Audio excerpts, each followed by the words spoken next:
All right, we're going to go ahead and get started. For those of you who don't know me, my name is Molly Howsare. I'm one of the third-year Pulmonary Critical Care Fellows. Next year, I will be going on to do a one-year lung transplant fellowship at Ohio State. And throughout the talk, if you have any questions, anything you'd like to add or like me to address, please let me know. Our discussion today is going to be on cystic fibrosis. Broke this down into objectives, so we're going to describe the initial workup for diagnosing cystic fibrosis. We're going to discuss the pathophysiology of cystic fibrosis. We'll be discussing the organ system manifestations of CF and also the treatment of cystic fibrosis. So we're going to start out with a clinical case. I'm hoping that it's okay that you guys can read it since everybody's sitting way far in the back. So our case is an 18-year-old female. She has a past medical history of asthma and allergic rhinitis. She was going on vacation in Hawaii with her family. She's from the Kentucky area. The day before her vacation was supposed to start, she had some increased cough, shortness of breath. She used her albuterol inhaler with some relief. When she was on the plane, she developed a fever and increased shortness of breath. And then she was seen in an urgent care when she first got to Hawaii and was prescribed Ceftonir. The next day, she was actually in respiratory distress and was taken to the ER in Hawaii. Prior to this hospitalization, her only home medications were mometasone and albuterol. On physical exam, it was a thin patient, appeared her stated age. Her chest x-ray showed bilateral diffuse infiltrates, and she was requiring 6 liters nasal cannula to keep her oxygen saturation greater than 90%. She was also noted to have significant bilateral clubbing. What other history would you all like to know?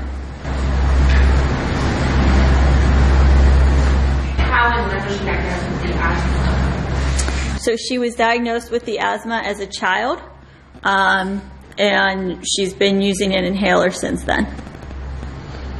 I don't have any information as to whether or not she had had prior pulmonary function testing.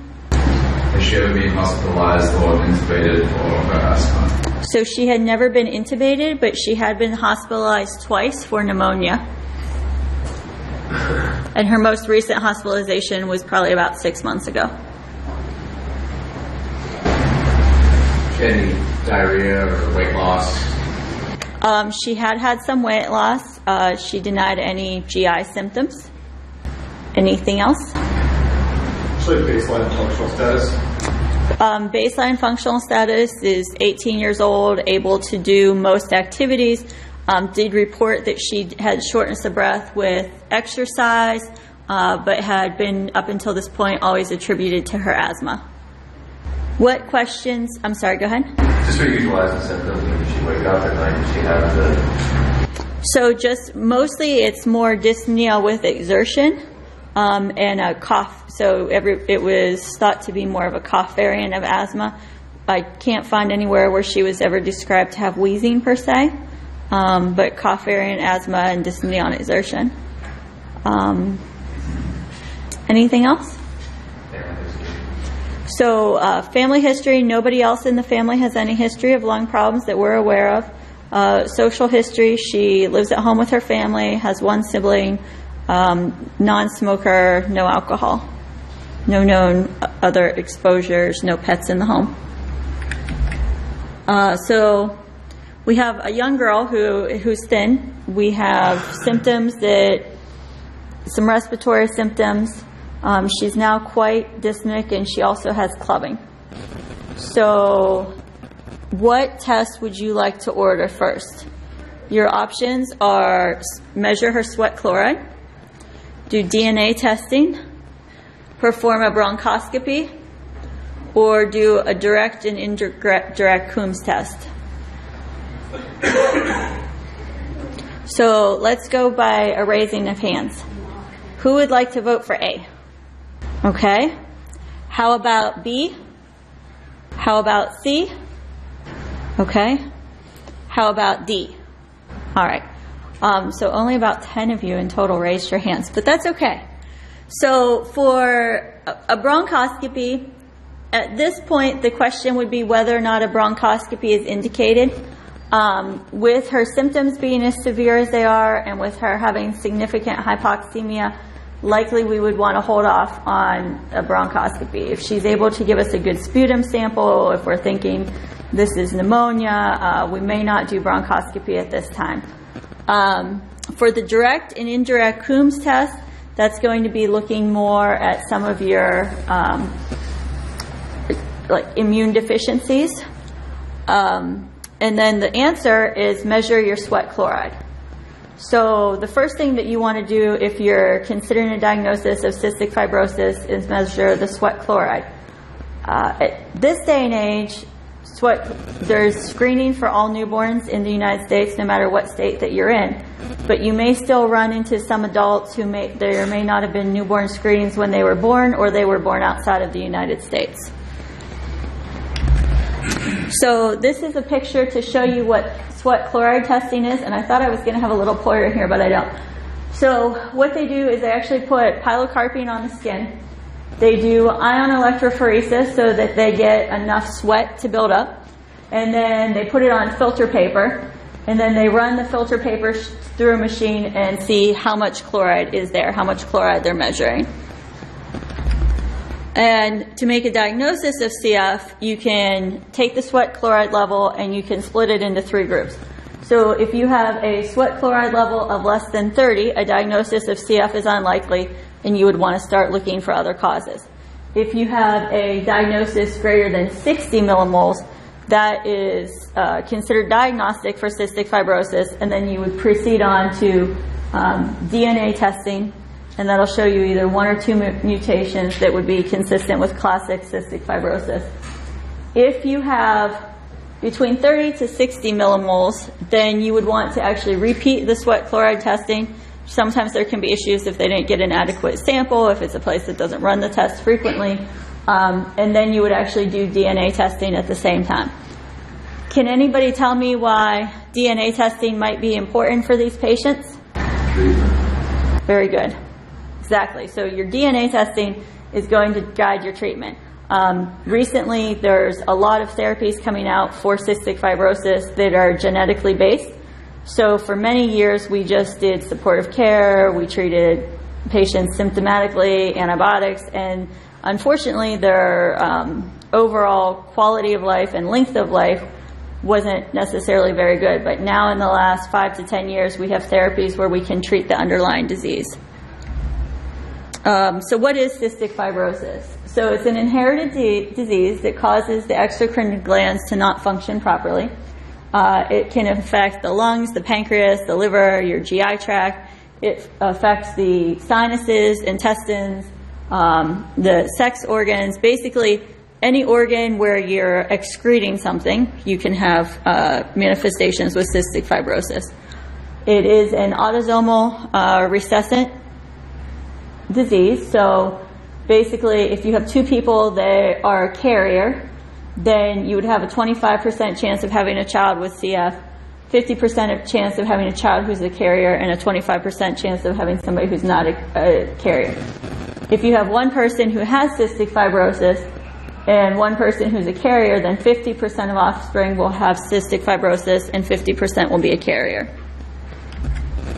I wanted to go over a little bit of the epidemiology because while there's not a lot of people that have cystic fibrosis, you're going to be seeing more and more adults who have cystic fibrosis because they're living longer.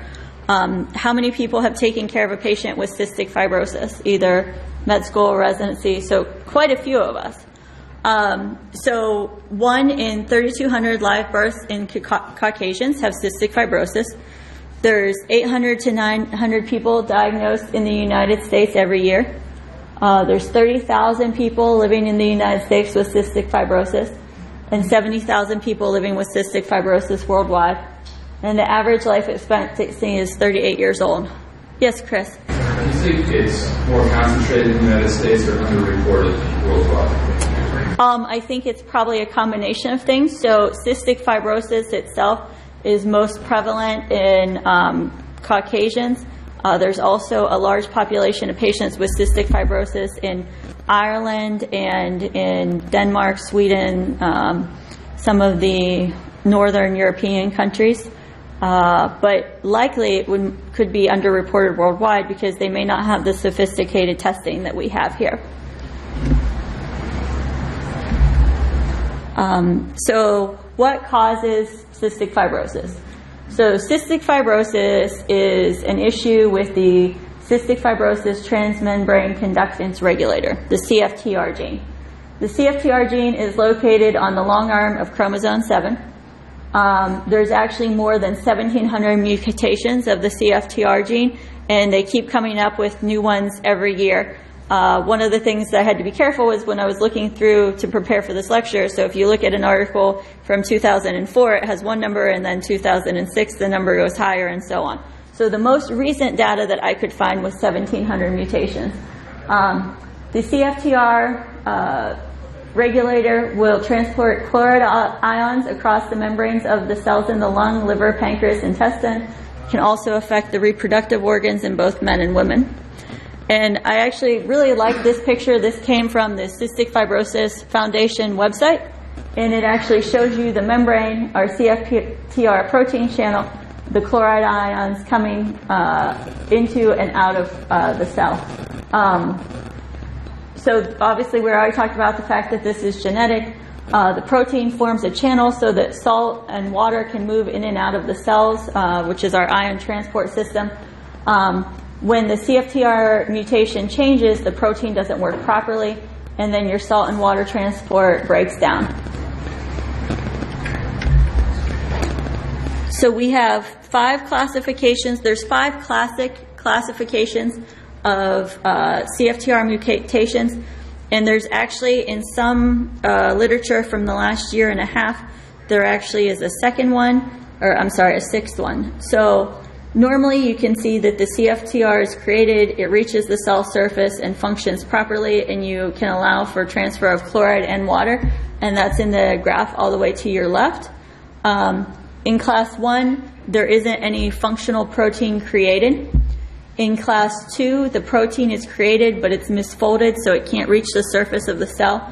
And in both under class 2 and class 3, I have red arrows there because we're going to talk about some drugs that treat these causes. In class 3, the protein is created, it reaches the cell surface, but it doesn't really function correctly. In class 4, the opening in the protein ion, the channel is actually faulty. And then in class 5, the CFTR is created in insufficient qualities. The other class that I was talking about, class 6, that is some places, is one where the CFTR is created, but the body doesn't, it's not recognized. And let's go on to the next slide. So we're going to talk about the different systems of how CF manifests. So with your pulmonary manifestations, we know that the air is filtered in dust, dirt, it's moistened in the nasal cavity and sinuses, it passes down into the trachea and the bronchus, and then this is where we have our oxygen diffusion. The problem is in cystic fibrosis, with the ion channels not functioning properly, your mucus gets thick, sticky, it traps particles, and then you can't move particles from the alveoli to the small airway to the large airway. And so instead, your mucus just builds up first in the small airways and then progressively into larger airways, and it causes mucus plugging. This is an example. This was also taken from the Cystic Fibrosis website that shows in the picture on the left, you can see the blue circles are actually water molecules, and the mucus is hydrated by the water, and there's osmosis with the chloride ion channel. On the picture on the right, the chloride ion channel is blocked, and you can see that there's very little water, and the secretions become thicker. Does anybody have any questions about how the protein works in the lungs? So the problem with your mucus plugs is the mucus plugs will lead to infection, which causes inflammation, and then inflammation causes more mucus to be made, and this leads to subsequent infections. So you get in a big circle. The thing that a lot of people don't talk about when they think about CF is upper airway manifestations. So when we think about our airways, typically people think about the trachea, the lungs, but we also wanted to talk about the sinuses and the nasal cavities because those are very important in patients with cystic fibrosis. A lot of patients with cystic fibrosis will have rhinitis, nasal obstruction, headache, and anosmia. They'll have nasal polyposis in 7 to 48% of patients. They can have hypoplasia or aplasia of the paranasal sinuses. Agenesis of the frontal sinuses is found in 63% of patients. And there's positive sinus cultures in between 73 to 95% of patients. Treatment for sinus disease. We can do nasal saline irrigations. Patients will use a neti pot. They'll use other forms of irrigation. Topical or systemic decongestants. Antihistamines, mucomist or N-acetylsaline. Corticosteroids, and corticosteroids at time can be both inhaled or systemic. Topical aminoglycosides and antibiotics. We actually have some patients that we have doing gentamicin irrigations daily or weekly because they're colonized with pseudomonases in their sinuses. So obviously that can then transfer down to the rest of the respiratory symptom and cause a lot of problems. A lot of our patients have sinus surgery or polypectomies. A lot of them have recurrent sinus surgery or polypectomies. So they'll start having problems with their sinuses as young as about 3 years old, which I think is really when they can probably start complaining about problems with their sinuses. And then can have had numerous surgeries even by the time they're in their teenage years. GI manifestations. So a lot of patients with CF have significant GI issues. They have thick secretions so that their digestive enzymes that are usually coming from the pancreas don't actually work. So they make the enzymes, but they're not able to excrete them. And so they don't reach the small intestine. When you don't have any enzymes to break down food, you're not able to absorb the nutrients. So these patients, a lot of them that you see will be thin for their age. They may have short stature because of issues with malabsorption. They aren't able to absorb the fat-soluble vitamins, which are A, D, E, and K. They also may have frequent, large, greasy, foul-smelling stools, abdominal pain, excessive gas. One of the things that as children, or infants actually, they look at the fact that if a baby isn't stooling, that can be a sign of cystic fibrosis. About 10% of patients with cystic fibrosis have liver problems because the bile ducts become blocked, so you'll actually see high increases in their direct bilirubin. You can try treating these patients with Actigol or urdeoxycholic acid, but sometimes they'll even require a liver transplant. So how do we treat their GI manifestations? So one of the most important things is vitamin replacement. We want to make sure that they're getting the appropriate vitamins, and you can't just go take like, oh, I'm going to go over the counter and buy vitamin A or D. You actually have to there's special formulations of these vitamins that the drug companies make that are just for cystic fibrosis patients. All right, so you want to make sure they have adequate nutrition. So you want a diet that's usually a high-calorie diet, high-fat diet. They may require nutritional supplements. And then we give them pancreatic enzymes at the beginning of each meal or snack so that they're able to digest their nutrients. And when you see the dosage of the pancreatic enzymes, they're dosed in international units, so they're actually quite high, where they'll take something like 32,000 units with each meal, 24,000 units with a snack.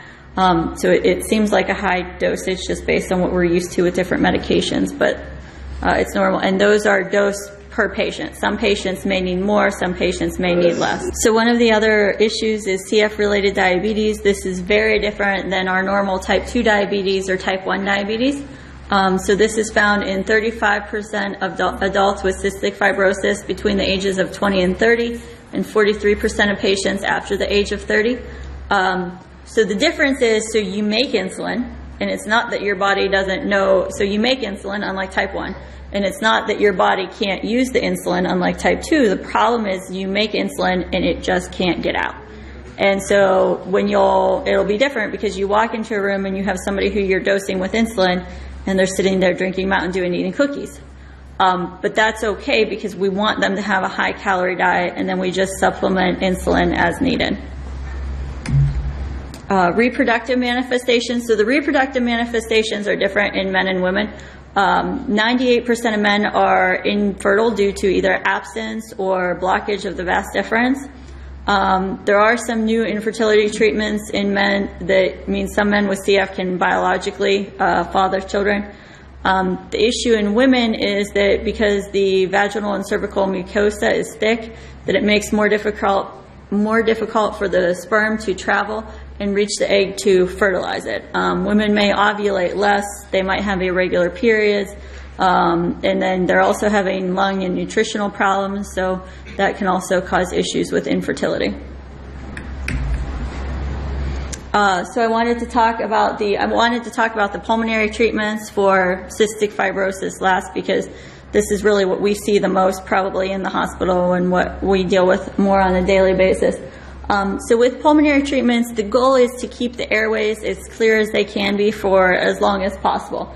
So patients are taught huff coughing, which is a technique where just like you would breathe out to like steam up a window, where you want to be contracting your diaphragm and it's not as tiring for them as forceful coughing to try to help build up mucus. Chest physiotherapy, where some patients, especially when they're children, they do more traditional a cappella with clapping on the back and chest, and then changing of positions to try to break up mucus. And then high frequency chest wall oscillation, which is the vest therapy. Have any of you guys seen a patient with a cystic fibrosis vest? So it's actually a vest that goes fully around the chest. They wear it for 20 to 30 minutes at a time. Hopefully we can get them to wear it a couple times a day. Sometimes with their schedule, it's only once a day, but ideally a couple of times a day. And it literally sits there and vibrates the entire chest to help break up secretions. And it's usually done in conjunction with some of their inhaled therapy so that they get more bang for the buck. And then some patients also use a flutter valve and do a cappella. Maintenance medications. One of the things that when we talk to these patients about are you doing your therapies is these therapies take a lot of time a day. So when you have this disease from a child, it's very difficult, especially as children get older, they're in their teenage years, they go to college, for them to be compliant with the therapies that we're asking them to do. So we have bronchodilators, your albuterol, that's going to help open up the airways. Mucolytics, which I have Pulmozyme written here. The generic name is Doronase alpha. This is actually going to help. It's an inhaled therapy that will actually help break down the thick secretions. Hypertonic saline, which we can do 3% up to 7%. With hypertonic saline, a lot of patients don't like it because while it moistens the air and thins their secretions, a lot of patients don't tolerate it because it feels like it's burning. So it can be a very uncomfortable therapy for some people. And with that, it can actually cause sometimes a little bit of hemoptysis. Azithromycin, patients will take azithromycin 3 times a week, which is to work as both an antibiotic and an anti-inflammatory drug. We give azithromycin in a lot of different pulmonary conditions, cystic fibrosis, COPD, lung transplant patients because of its anti-inflammatory effect. And it's also going to help suppress their bacterial colony counts. Tobramycin and casein are both inhaled antibiotics that we give to patients with Pseudomonas. With those, they have special inhalers that they have to use, just nebulizers just for those treatments. And then they usually alternate between the two, where they do one each month and then switch, or they do one on, one off. The other thing with these therapies is not only do you have to take the medications, but then you have to clean the nebulizers, you have to sterilize everything, so it's very labor intensive for the patients, so they really have a difficult time doing it. And then the other thing I want to go back to before we talk about the gene therapies is that imagine if you have all these therapies you have to do and then you can't breathe on top of it, so it makes it really challenging for them. So our genetic therapies for cystic fibrosis, so this is going to go back to the fact that we're now actually treating the protein. So the first therapy that came out was called Chloride or Ivacaftor. This is approved for patients who have the following genes that are listed here. They usually take that, I believe it's twice a day. And the Chloride is Ivacaftor, and that's going to be a potentiator, so it actually increases the function of the protein. There's some very unpleasant side effects for this medication also. It can cause a headache, upper respiratory infection, abdominal pain, diarrhea, nausea, rash, dizziness, and elevated liver enzymes. The second drug that was approved was Orkambi, which is a combination of Ivacaftor and lumacaftor. This is for patients who have 2 copies of the F508 gene. This is the most common gene in the United States, and so with this, you have both a corrector now and a potentiator. With the lumacaftor, I guess I had this on here, that the lumacaftor is a corrector and increases the function by increasing the trafficking or movement of the CFTR to the cell surface, and the Ivacaftor increases the function of defective CFTR proteins by increasing their gating activity and ability to transport the ions across the cell membrane. Side effects of Orkambi can be very challenging for some patients when they first start it. I've had numerous calls if I'm covering at night or over the weekend when somebody starts this medication. The main symptom that I usually get is chest tightness. So when they're first starting this therapy, it makes them feel like they can't breathe. Shortness of breath, hypertension, elevated liver enzymes. We had one case specifically where one gentleman started Orkambi and his liver enzymes were normal, and then within a couple of months they were in the thousands. So obviously that had to be stopped. Nausea, vomiting, diarrhea, upper respiratory symptoms, and irregular menses. Typically, if patients get through the initial couple of weeks, 2 to 3 weeks when they're starting this medication, they tolerate it well, but the first couple of weeks can be very challenging. The third medication I want to talk about is tezacaftor Ivacaftor. There were recently 2 studies that were published in November in the New England Journal of Medicine looking at this medication with cystic fibrosis homozygotes for Delta 508, and then also one where there was a heterozygote with Delta 508 and a second gene. So they had 2 phase 3 double-blind randomized control studies in the New England Journal of Medicine. This medication is combining a CFTR potentiator and a corrector. In the trial of the homozygous patients, the FEV1 improved, and the rate of exacerbations was 35% less than that of placebo, and the FEV1 actually improved by about 8% in patients. In the trial involving the heterozygotes, they did half the patients with combined therapy with tezacaftor Ivacaftor and half with just Ivacaftor alone, and they both had improved FEV1s about 4.5% and quality of life scores. So this medication, I was adding the slide right before I came down here, was actually just approved for use on February 12th, so 2 days ago. It's going to be marketed under the name Symdeko, and generally in all of the studies that they've done, it's showing that it's going to have better effectiveness and tolerability than Orkambi. So this is likely going to be something that we'll be switching a lot of our patients over to. So other things about CF care. So we want all of our patients to be as active as possible. We want them exercising. We want that to loosen the mucus in their lungs, get the secretions out better. Nutrition is something that we talk about all of the time. So when patients come to the cystic fibrosis clinic, don't know if you guys knew, but we have a cystic fibrosis clinic here in Louisville. We have about 100 patients that we see in our clinic specifically. We're recognized by the Cystic Fibrosis Foundation. Our clinic is on Monday afternoons if anybody wants to shadow Dr. Ramirez or Dr. O'Hagan. But every time the patients come in, they meet with their coordinator, they meet with the physician, they meet with the dietitian, they meet with a social worker, they have pulmonary function tests done, talk to the respiratory therapist, and it is an overall team approach. And that's actually something that in order to be a cystic fibrosis center, you have to have that in place for all patients. So we talk to them about all aspects of their life and their visit. The pulmonary complications of cystic fibrosis. So long-term, patients with cystic fibrosis will develop bronchiectasis, pulmonary infections.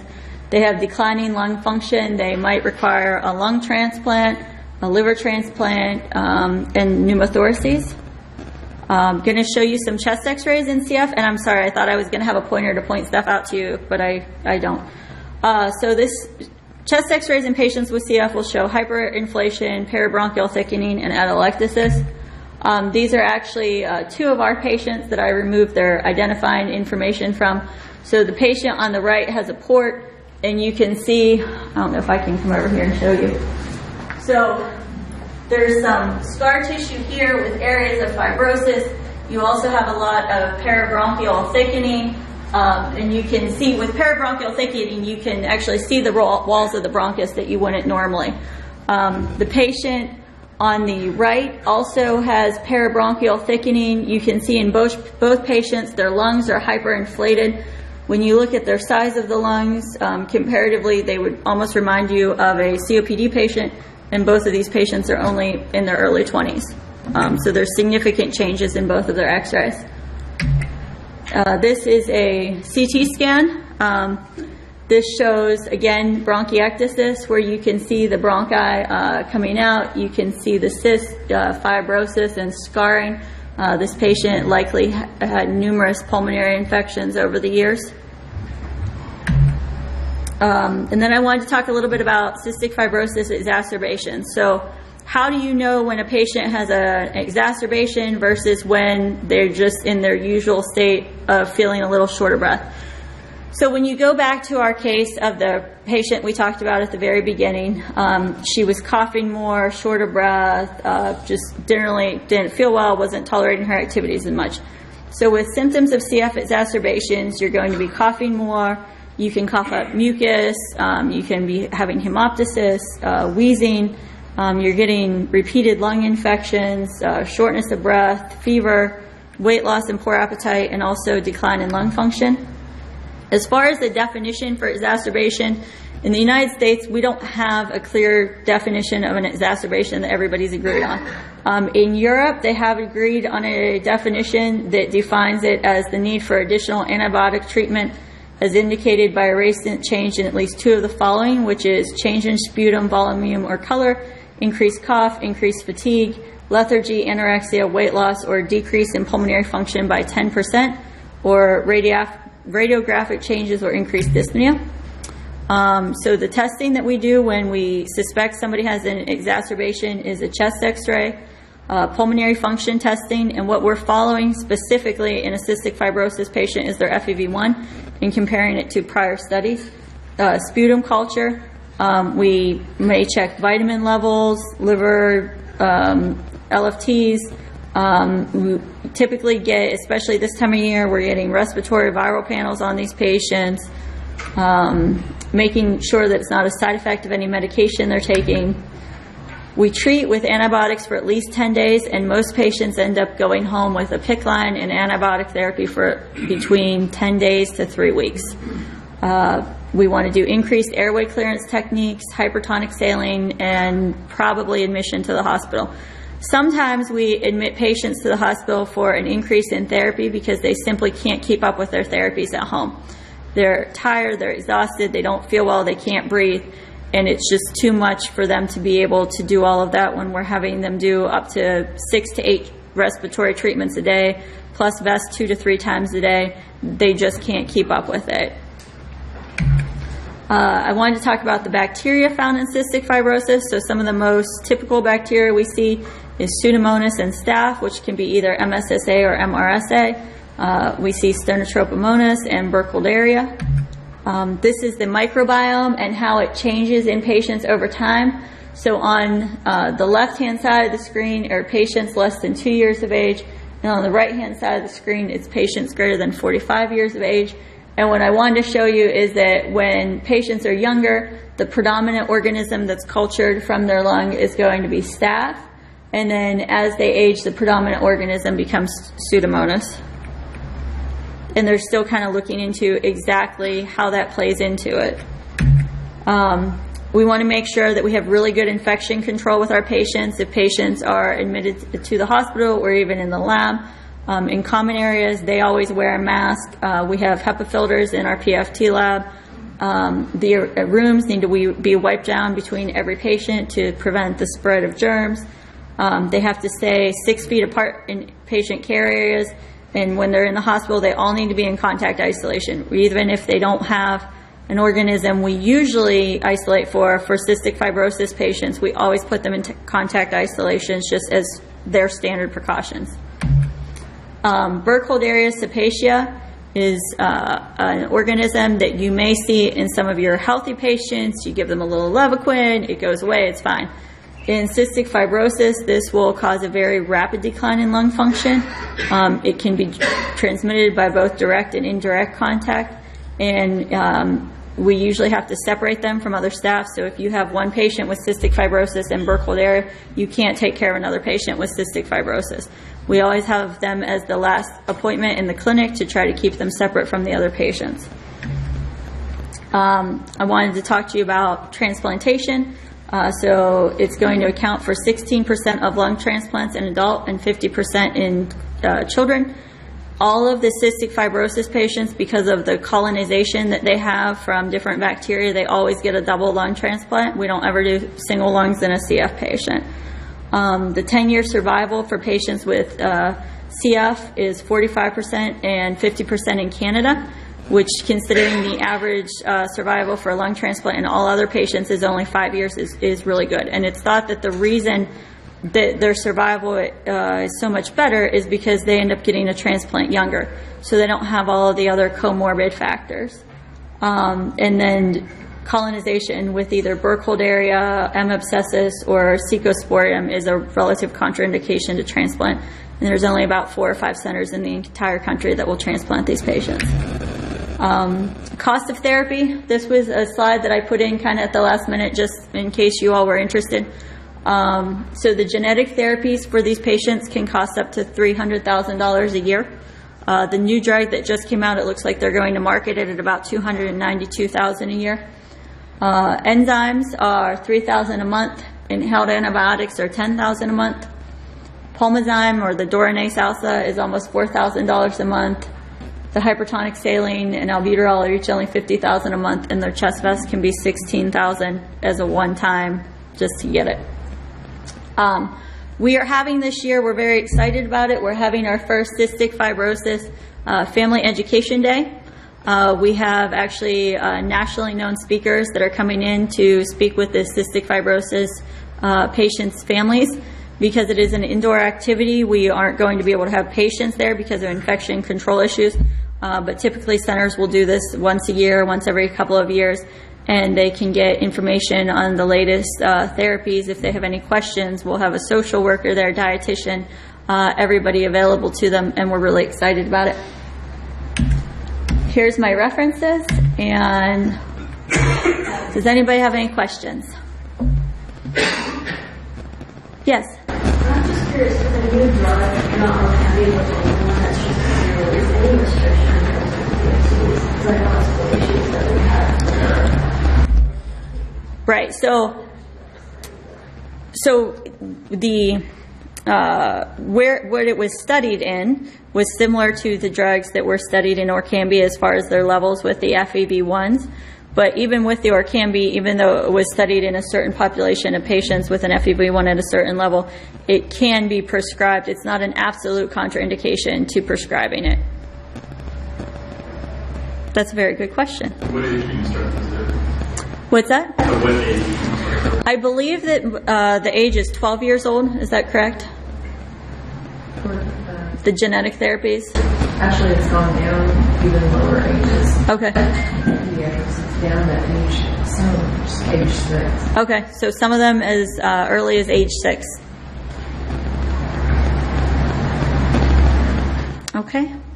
Yes? Kind of to play devil's advocate, and maybe helpful if you repeat the question for the VA. I had a patient recently who carried a diagnosis of cystic fibrosis, but I kind of was suspicious of that. So can you walk me through what we would do for an adult, what kind of things we would look for? Sure. So the case that we're referring to was a case that was recently here, where there was a patient that came in who had actually a neurological issue, which was why he was here at U of L.